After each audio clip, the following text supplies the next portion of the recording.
Today marks a significant decision in my life. I have chosen to care for Amy and Yuri. Upon my husband's return, he brought along his sister and her child. He determined that we would share our home and provide support for them.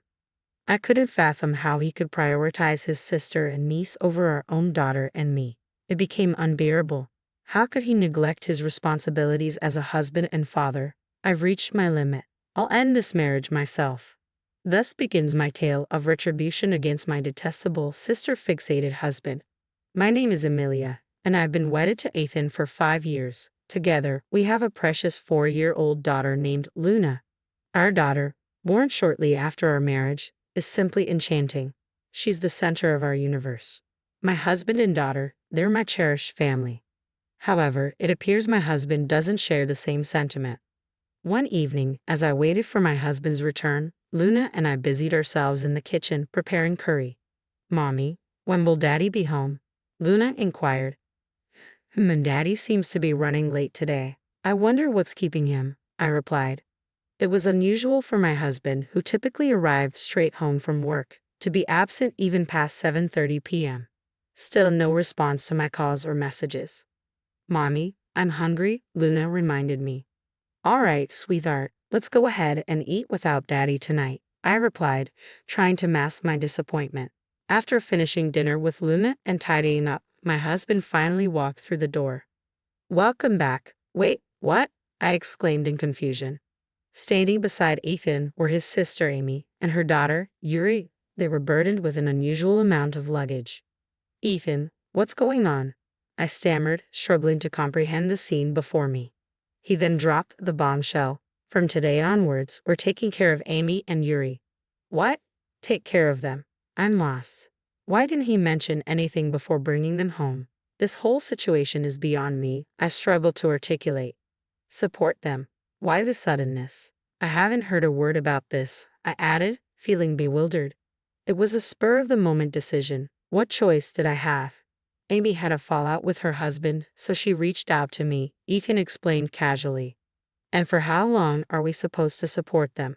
We barely have enough space in our apartment," I pointed out, hoping he'd recognize the inconvenience.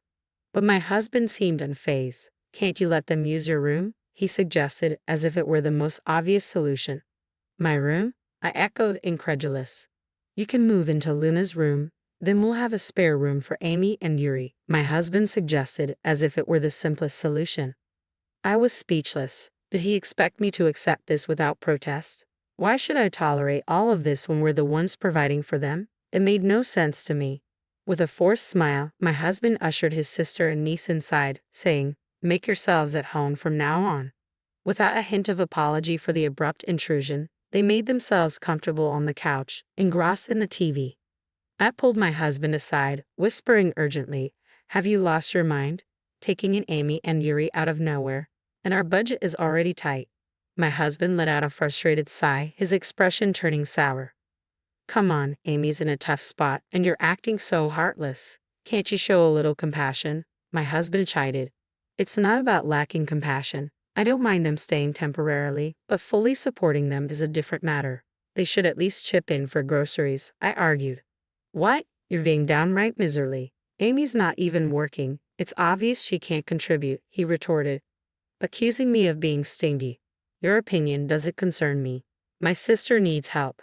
As the head of this household, I've decided to assist her, and you should respect that," he declared firmly, before diverting his attention to games with them.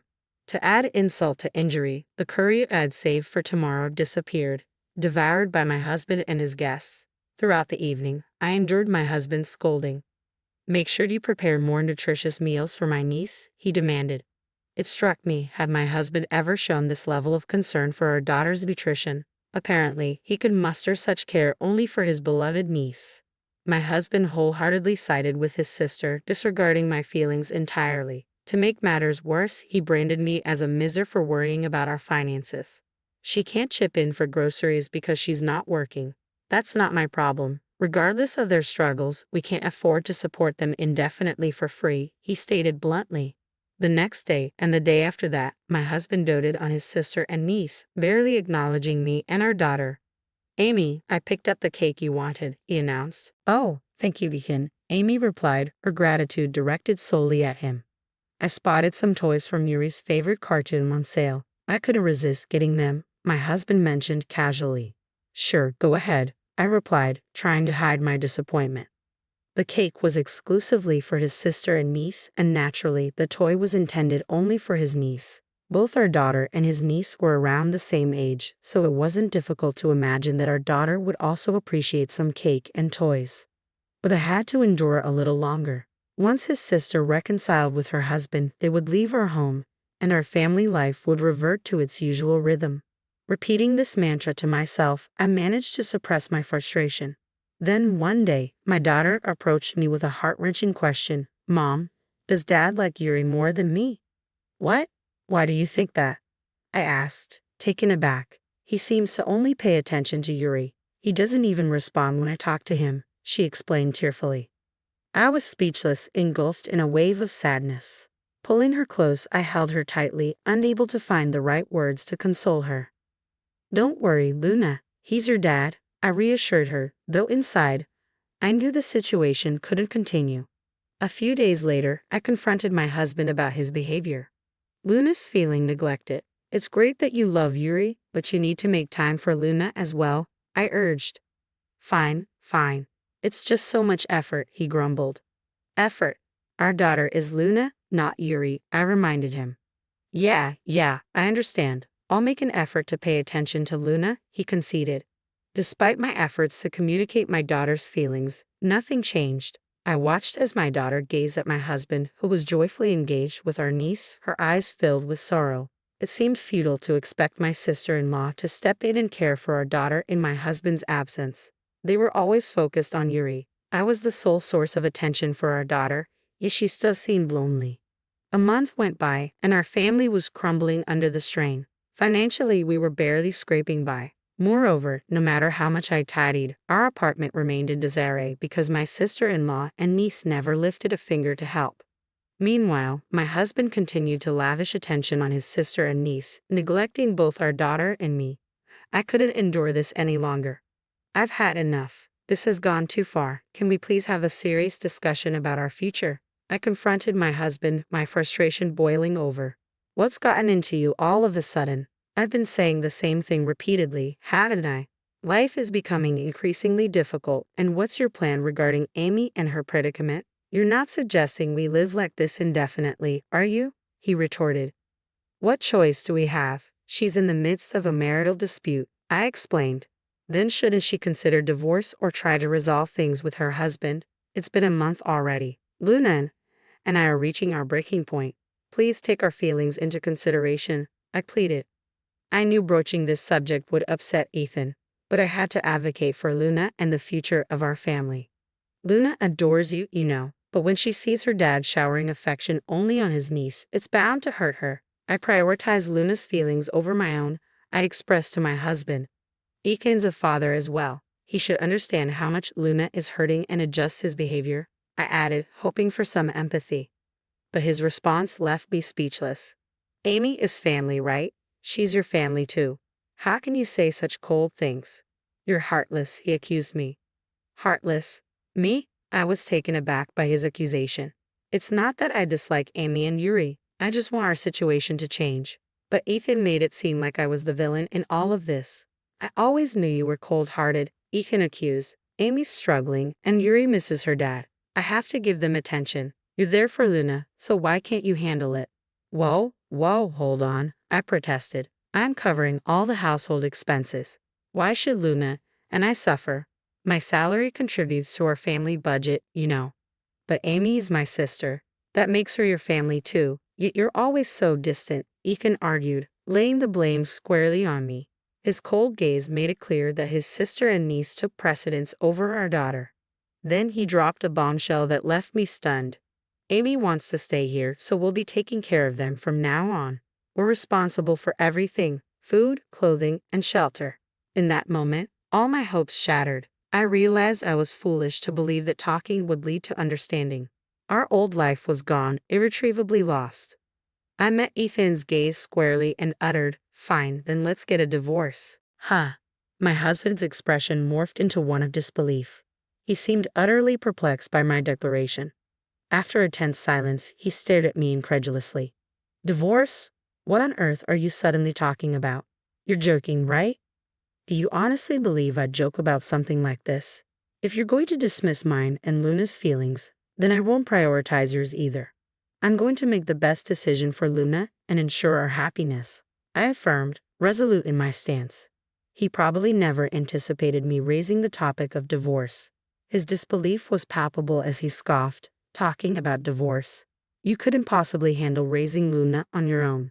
Sure, single parenting is challenging, but it's far better than enduring this. If you're serious, then go ahead and file for divorce. I'll even sign the papers. But remember, if you have a change of heart later and decide you don't want a divorce, it'll be too late, I asserted firmly. Do you really think I'd back down? I produced the papers I'd prepared earlier and handed them, along with a pen, to him. He froze upon seeing the divorce papers before him, making no move to fill them out. What's the matter?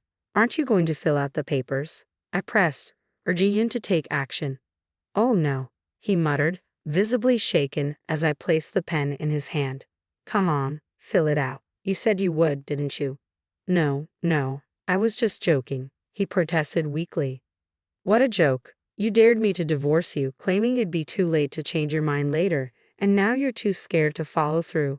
Pathetic, I spat out in frustration. Shut up. I'll fill it out, okay? He snapped, scribbling his signature on the paper and thrusting it at me. There, I signed it. Happy now. Get out. You're annoying, he ordered, his irritation evident. I remained composed as I countered, No, you're the one who's leaving. What? Huh?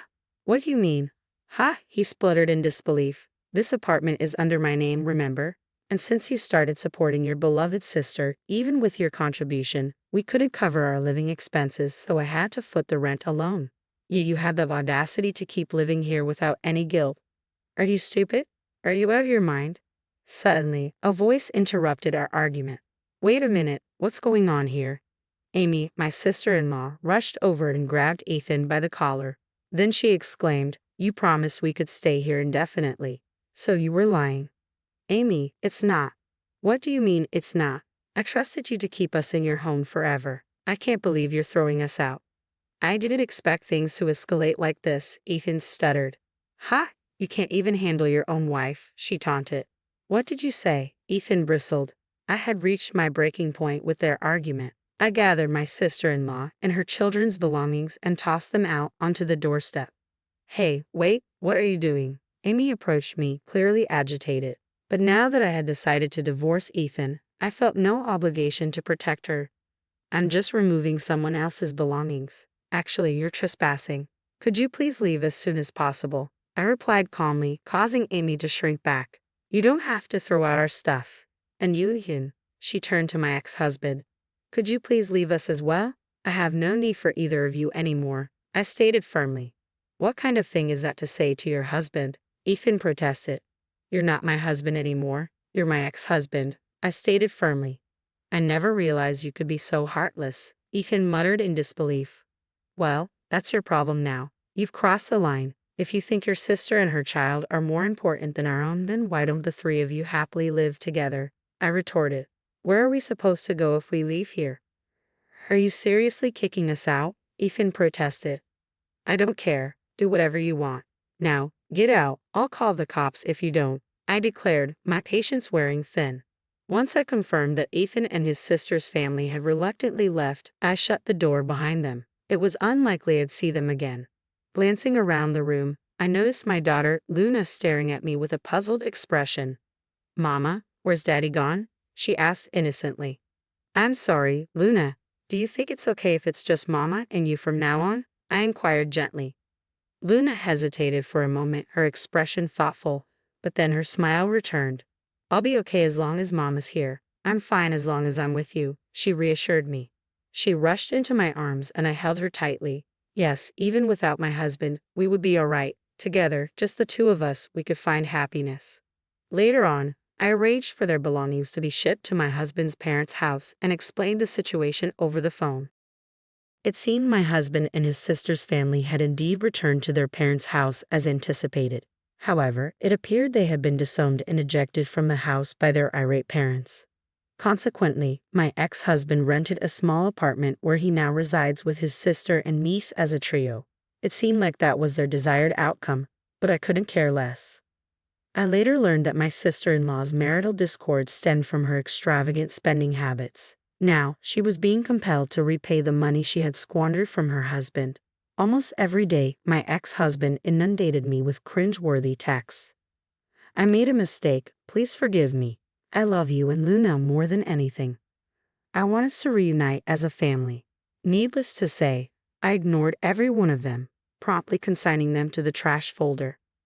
Luna doesn't want to see her dad anymore, so we don't have any plans to meet him. I'm considering moving us out of this place soon, as it could become problematic if they were to show up unexpectedly. For my daughter, I want to shower her with love and provide her with everything she needs.